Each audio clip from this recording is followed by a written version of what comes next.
আমাদের মাননীয় স্পেশাল জাজ প্রক্সো শ্রীমতী শঙ্করী দাস আজকে আসামি কালীচরণ ত্রিপুরাকে মৃত্যুদণ্ডর আদেশ দিয়েছে। ঘটনা হলো 22/2/2021 সালে একটা আমাদের তেলিয়ামুড়া থানা এলাকার দুষ্কৃতে একটা মেয়ে মানে হারিয়ে গিয়েছিল। হারিয়ে যাওয়ার পরে তাকে ঘটনা যেদিন হারিয়ে গিয়েছিল তার 6 দিন পরে পাওয়া গেছে। মানে তাকে মৃত অবস্থায় পাওয়া গেছে। তার ডেড বডি ঘটনার 6 দিন পরে রিকভারি হয়েছে। রিকভারি হওয়ার পর আসামি পরবর্তীতে ধরা পড়েছে কালীচরণ ত্রিপুরার বিরুদ্ধে এই কেস মানে সম্পূর্ণভাবে প্রমাণিত হয়েছে।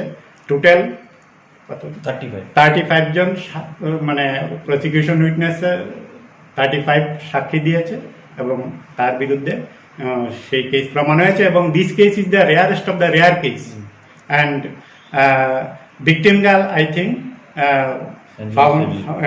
found very much justice from our ends, and I hope this case was SI Bideshwar Sinha now is Inspector of Police of PPS.